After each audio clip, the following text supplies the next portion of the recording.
प्रिय विद्यार्थियों नमस्कार। एजुकेशन स्कूल परिवार में आपका स्वागत है। हम दिल्ली पुलिस कांस्टेबल के प्रीवियस पेपर सोल्व कर रहे थे।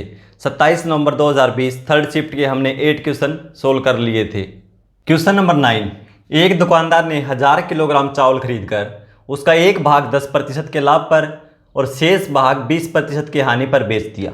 पूरे लेन देन में उसे 11% की हानि हुई। चावल की कितनी मात्रा किलोग्राम में बताना भाई 20% हानि पर बेची गई।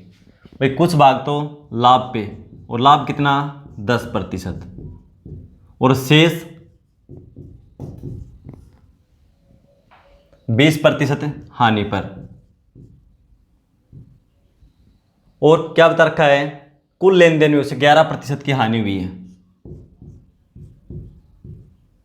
ठीक है, एलिगेशन के नियम से इसको हल कर देंगे। ठीक है, वस्तु की मात्रा का अनुपात आ जाएगा इससे भाई। ठीक है, तो देखो -20 में से कितना घटाएंगे -11। कितना अंतर है इनका, अंतर ज्ञात करना है भाई। देखो अंतर कितना होगा, अंतर हमेशा पॉजिटिव होता है भाई। तो कितना आ जाएगा 10। कैसे घटाते हैं मैं बार बार बता चुका हूँ, एक बार फिर देख लो। -20 में से क्या घटाना है, बड़ी संख्या में छोटी, तो बड़ी कौन सी इसमें, बड़ी 11 है। -11 में से क्या घटाएंगे -20 घटाना है। -11 में से क्या करेंगे, घटाएंगे क्या -20, और माइनस माइनस क्या हो जाएगा प्लस 11 माइनस माइनस प्लस 20। ठीक है, तो अब 20 प्लस का है 11 माइनस का है, तो प्लस का कितना आ जाएगा 9। ठीक है, अंतर हमेशा पॉजिटिव आता है, इस बात का ध्यान रखना। भाई दो संख्या में अंतर निकाल रहे हैं तो अंतर हमेशा प्लस में आएगा। छोटी बड़ी जो भी संख्या हो, छोटी में से बड़ी घटा रहे हैं, अंतर तो प्लस में रहेगा, अंतर क्या माइनस होना। ठीक है, तो देखो 9 इधर से, देखो बड़ी संख्या में से छोटी घटाएंगे। छोटी आपके पास -11 है, 11 तो माइनस में है, और 10 ये और ज़्यादा 0 से, ये 10 ज़्यादा 0 से, तो कितना हो जाएगा 21। 11 10 माइनस माइनस 11 करेंगे, माइनस माइनस प्लस हो जाएगा, 10 और 11 21। अंतर निकालेंगे, दोनों जुड़ जाएंगे, एक माइनस में एक प्लस में है। अब ये वस्तु की मात्रा का अनुपात है, 3 से कैंसिल करेंगे, 3 से 7, 3:7 वस्तु की मात्रा का अनुपात है। कुल कितनी है 1000 किलोग्राम, अनुपात में 3 और 7 10 से भाग दे देंगे। एक अनुपात की वैल्यू 100 किलोग्राम। निकालना है 20% हानि पे, ये निकालना है, तो 7 की वैल्यू कितनी हो जाएगी, 100 से गुणा कर दो, 700 kilogram. Option C. Question number 10, निम्नलिखित में से कौन सा भिन्न सबसे छोटा है। भिन्न दे रखी हुई 11/12, 13/14, 12/13, 15/16, 19/20। सभी में क्या है, अंश छोटा है, हर बड़ा है, यानी सभी भिन्न एक से छोटी है। सभी भिन्न एक से छोटी है ना, यानी उचित भिन्न है, प्रॉपर फ्रैक्शन। ठीक है, ये अंश है ऊपर वाला, नीचे वाले क्या बोलते हैं हर, यानी इसको बोलते हैं न्यूमरेटर, इसको डिनोमिनेटर। ठीक है, अब सभी में अंतर देखो भाई, सभी उचित भिन्न है, फिर अंतर देखो अंश और हर में कितना, इसमें 1, इसमें भी 1, इसमें भी 1 का अंतर है, इसमें भी 1 का अंतर है, इसमें भी 19 और 20 में 1 का अंतर है। अंतर समान है, तो क्या होगा, जिस भिन्न का अंश छोटा है वो भिन्न छोटी होगी, और जिसका अंश बड़ा है वो भिन्न बड़ी होगी। सबसे छोटा पूछा है तो क्या है 11/12, ये सबसे छोटी भिन्न इनमें, और सबसे बड़ी पूछा जाए तो ये जिसमें अंश बड़ा है। ठीक है, लेकिन हमें छोटा पूछा गया तो 11/12 हो जाएगा, लेकिन अंतर समान होना चाहिए। अंतर समान हो, सभी एक से छोटी हो भिन्न। ठीक है, तो कौन सी भिन्न सबसे छोटी हो जाएगी, जिसका अंश छोटा है। जने ऊपर सबसे छोटी संख्या, तो सबसे छोटी 11 है, तो ये सबसे छोटी हो जाएगी। Option C. क्वेश्चन नंबर 11, एक विक्रेता ने 2 किस्म की चाय ब्रांड ए और ब्रांड बी क्रय मूल्य क्रमशः 15 रुपये प्रति 100 ग्राम और 18 रुपये प्रति 100 ग्राम की दर पर खरीदी, और उनका एक निश्चित अनुपात में मिश्रण तैयार किया। बाद में उसने मिश्रण को 20 रुपये प्रति 100 ग्राम की दर पर बेचकर 20% लाभ अर्जित किया। मिश्रण में ब्रांड ए वाली चाय और ब्रांड बी वाली चाय का अनुपात कितना था। 2 ब्रांड की चाय है भाई, ए और बी। दोनों का मूल्य क्या है, पहले का 15 रुपये प्रति 100 ग्राम और इसका 18 रुपये प्रति 100 ग्राम। ये सीपी है भाई दोनों का कॉस्ट प्राइस। ठीक है, तो सबसे पहले ना जो मिश्रण का कॉस्ट प्राइस देखेंगे क्या है, क्या बनेगा, क्योंकि ये कॉस्ट प्राइस है और मिश्रण का क्या दे रखा है, 20 रुपये प्रति 100 ग्राम की दर बेचकर 20% लाभ अर्जित किया। 20 रुपये प्रति 100 ग्राम बेचा है, यानी 20 क्या है, ये एसपी दे रखा है इसमें 100 ग्राम का सेलिंग प्राइस हमें निकालना है। देखो ये भी सीपी है, तो सेंटर में क्या रखेंगे, एलिगेशन का नियम लगाते हैं तो यहाँ भी सीपी रखना पड़ेगा। कॉस्ट प्राइस 20 रुपये क्या है सेलिंग प्राइस, और ये 20% लाभ के बाद है सेलिंग प्राइस, यानी 120% की वैल्यू कितनी है, 20। तो 100% की वैल्यू निकाल लेंगे, प्रतिशत हटाएंगे तो बटा में 100 कितना हो जाएगा, 6/5। 6/5 की वैल्यू ये है, और वापस निकालेंगे तो कॉस्ट प्राइस 5/6 कर देंगे, इस साइड जाएगा तो ये संख्या पलट जाएगी। अब देखो 2 से 3, 2 से 10, 50/3, यानी जब मिश्रण तैयार करेंगे तो मिश्रण का कॉस्ट प्राइस क्या होगा, 50/3 रुपये प्रति 100 ग्राम। अब एलिगेशन का नियम लगा दूं, बड़ी संख्या में छोटी घटा दूं। ठीक है, 18 में से 50/3 घटाएंगे तो 18 3 54, 54 में से 50 घटाएंगे तो 4/3। ठीक है, अब 50/3 में से 15 घटा दो, 15 3 45, 50 में से 45 घटाएंगे 5/3।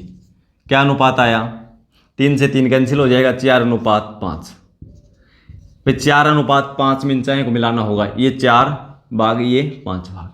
ठीक है, ऑप्शन सी। क्वेश्चन नंबर 12, एक घनाभकार खुली टंकी बाहर से 1.6 मीटर लंबी, 1.3 मीटर चौड़ी और 53 सेंटीमीटर ऊंची है। इसकी क्षमता 900 लीटर है और इसकी दीवारें 5 सेंटीमीटर मोटी हैं। इसकी तली की मोटाई सेंटीमीटर में ज्ञात कीजिए।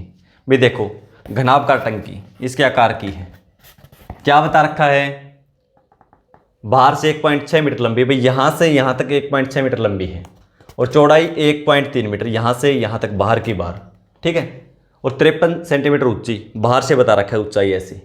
फिर क्या बता दिया कि 5 सेंटीमीटर मोटी दीवार है, भाई ये 5 सेंटीमीटर दीवार है। जो पानी आएगा वो टंकी के अंदर आएगा ना, तो माप इसने बाहर का बता रखा है।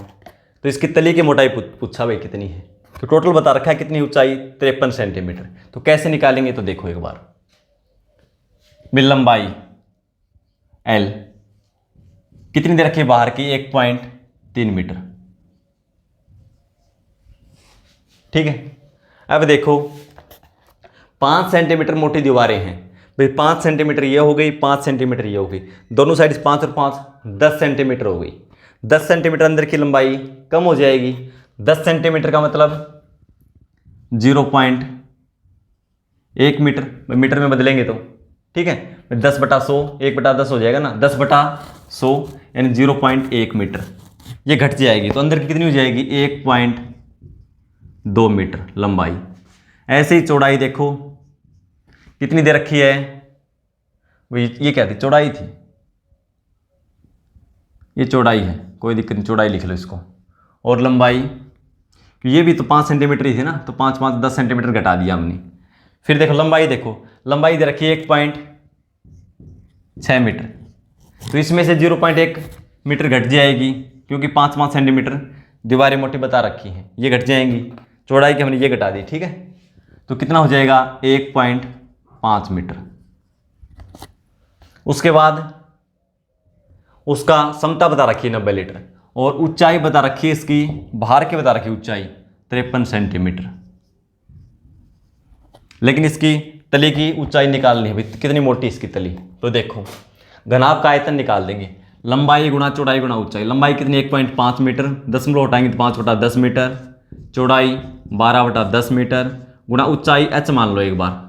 भाई ये ऊंचाई तो बाहर की है, लेकिन हमें निकालनी है तली की मोटाई, तो कैसे निकालेंगे, भाई टोटल ऊंचाई में से तली को छोड़कर जो ऊंचाई आएगी वो घटा देंगे इसमें से। ठीक है, तो आयतन कितना हो जाएगा, 90 कितना 900 लीटर।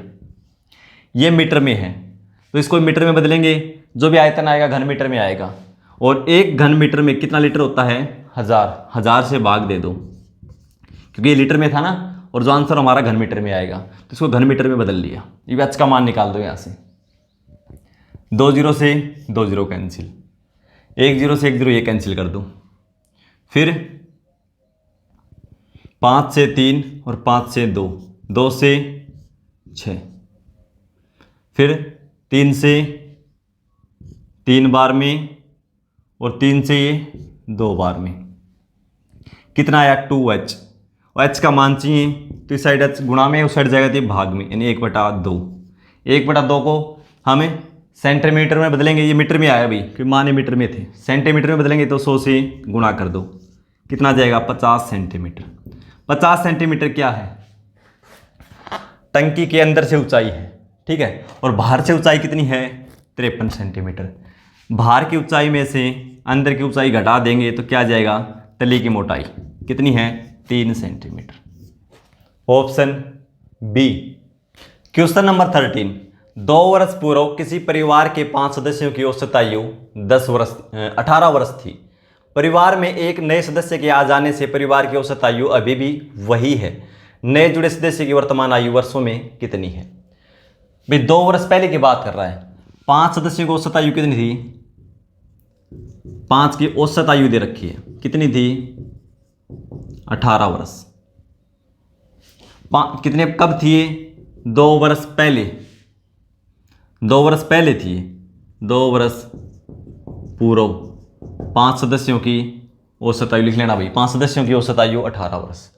लेकिन क्या बोलता है, अब भी एक नया सदस्य आ जाता है अब, और नए सदस्य आ जाने के बाद अब भी वही औसत है, कितनी 18। भाई 5 सदस्य हैं तो 2 वर्ष पूर्व की है, 2 वर्ष बाद क्या होगा, सभी की 2-2 वर्ष आयु बढ़ जाएगी। कितने सदस्य हैं 5, 5 गुणा 2, सभी की आयु 10 वर्ष बढ़ जाएगी मिलाकर। भाई 5 व्यक्ति हैं, सभी की 2-2 वर्ष बढ़ेगी तो कुल कितनी होगी 10 वर्ष, उनका योग बढ़ जाना चाहिए था, योग, ठीक है, क्योंकि 500 की 2-2 बढ़ेगी। लेकिन छठा आ गया सदस्य, फिर भी 18 ही औसत, इसका मतलब इनकी तो सेम है 18। 2 वर्ष में इनकी कितनी बढ़ी, कुल 10 वर्ष, और नया सदस्य आया फिर भी औसत कितनी है 18, इसके बराबर है 18। 10 तो ये है एक्स्ट्रा, तो उसकी आयु कितनी हुई, 18 में से 10 घटा दो 8 वर्ष। भाई देखो 5 सदस्य थे, औसत थी 18 वर्ष, 2 वर्ष पहले थी, 2 वर्ष बाद क्या होगा, सभी की आयु 2-2 वर्ष बढ़ जाएगी, तो कुल मिलाकर योग कितना बढ़ा 10 वर्ष। लेकिन छठा सदस्य आने के बाद औसत अब भी वही सेम है, तो इसका मतलब इनकी तो 18 है, तो 10 क्या करेंगे, जो नया सदस्य आया है उसकी आयु में जोड़ देंगे, ठीक है 10, और उसको कहाँ तक पहुँचना है इनके बराबर 18 तक, तो कितनी और चाहिए 8, तो नया सदस्य आया है उसकी आयु कितनी है 8 वर्ष। Option C. क्वेश्चन नंबर 14, यदि ए की आय बी की आय से 35% अधिक हो तो बी की आय ए की आय से कितने प्रतिशत कम है। निकटतम पूर्णांक तक शुद्ध बताना भाई, ठीक है, पूर्णांक में बताना है। 2 व्यक्ति ए और बी, प्रतिशत वैल्यू क्या दे रखी है 35%। सबसे पहले इसको भिन्न में बदलो, 35% हटाएंगे तो बटा में 100, 5 से कैंसिल करेंगे कितना हो जाएगा 7/20। अब दोबारा पढ़ो प्रश्न को, क्या दे रखा है देखो, ए की आय बी की आय से 35% अधिक है। किसके अधिक है, ए की आय बी की आय से 35% अधिक है, कि तुलना किससे की जा रही है बी से। तुलना वाली राशि हमेशा नीचे मिलेगी, तो तुलना किससे की जा रही है बी से, तो बी की कितनी है 20, और ए की कितनी हो जाएगी 20 पे 7 अधिक यानी 27। या तो आप ऐसे लिख लो, और ऐसे नहीं लिखना आता तो देखो क्या दे रखा है, ए की आय बी की आय से 35% अधिक है, तो बी की आप 100 मान लो, और 35% अधिक है तो ये हो जाएगी 135। अब इसका रेशियो कर दो, 5 से कैंसिल करेंगे 27, 5 से 20, जैसे चाहो वैसे लिख लो, लेकिन आपको समझ में आना चाहिए। फिर देखो क्या बता रखा है, बी की आय ए की आय से कितने प्रतिशत कम है। तुलना आप किससे करनी है भाई, ए से। कितनी कम है पहले ये देखो, 27 में से 20 घटाएंगे 7, किस पे कम है देखो, बी की आय ए की आय से कितने प्रतिशत कम है। तुलना वाली राशि हमेशा नीचे, क्योंकि गलती आप यही करोगे, बटा में 20 कर दिया तो गलत हो जाएगा। बटा में कितना आएगा 27, की तुलना ए से करनी है, अब प्रतिशत के लिए गुणा में 100। अब इसको भाग कर दो, 700 को 27 से भाग करेंगे, 2 बार में 54, बचेगा 16, कितनी बार में जाएगा 5 बार में, 27 5 135, बचेगा 15, 27 5 फिर 135 फिर 5 पे जाएगा, आगे चलता रहेगा। निकटतम पूछा है, जब संख्या 5 या 5 से ज़्यादा हो तो आगे वाला एक अंक बढ़ा देते हैं। ठीक है, तो क्या हो जाएगा भाई, 5 या 5 से ज़्यादा तो ये अंक बढ़ जाएगा, कितना हो जाएगा 26%। निकटतम पूछा है तो निकट तो 26 के है ना ये, क्योंकि 5 से और आगे चलेगा कुछ ना कुछ। इसका मतलब ये भाई 0.5 से ज़्यादा है, तो निकट किसका होगी, ये पूर्णांक के 26 के, तो क्या हो जाएगा 26%। ऑप्शन हमारा हो जाएगा, क्या आंसर था 26%। पूछा क्या गया था, ए की आय से कितने प्रतिशत कम है बी की आय, तो 26% कम है, ऑप्शन बी। क्वेश्चन नंबर 15, छोटी से छोटी वह संख्या कौन सी है जिसे 12, 10 और 11 से विभाजित करने पर शेष क्रमशः 11, 9 और 10 प्राप्त होता है। भाई छोटी छोटी संख्या पूछी भाई, 12, 10 और 11 क्रमशः मतलब भाई ये इसी क्रम में, भाई 12 से भाग दें तो शेषफल कितना बचेगा 11, 10 से भाग दें तो शेषफल 9 और 11 से दें तो 10। क्या करेंगे, इस संख्या में से शेषफल घटा देंगे। देखो कितने का अंतर है, एक एक, सभी में एक का अंतर है। अब इन तीनों संख्याओं का एलसीएम निकाल दो, जो भी एलसीएम आए उसमें से एक घटा देना।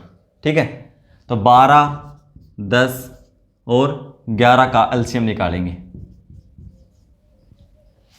12 और 10 का एलसीएम कितना हो जाएगा 60। इसमें कॉमन कुछ है नहीं, 60 और 11 में, तो 11 से गुणा कर दो, 660। 660 वह छोटी से छोटी संख्या है जो 12, 10 और 11 से पूर्णतः विभाजित होगी, लेकिन शेषफल बचना चाहिए 11, 9 और 10 अलग अलग। तो क्या करेंगे, इसमें से एक घटा दो। भाई गलती आप यहीं करोगे, देखो ऑप्शन में ये दिल्ली पुलिस में आया हुआ क्वेश्चन है, ये एक घटाओगे तो 659 ऑप्शन में है, एक जोड़ दोगे 661 वो भी ऑप्शन में है। गलती आप यहीं करोगे, तो ध्यान रखना घटाने के बाद तो क्या होगा, सभी में समान शेष बचेगा, लेकिन समान नहीं बचना। इससे 11, इसमें 9, इसमें 10, तो क्या करेंगे, इसमें से एक घटा देंगे, कितना होगा 659। इस शिफ्ट के हमने मैथ के क्वेश्चन पढ़ लिए हैं। मिलते हैं अगली क्लास में, धन्यवाद।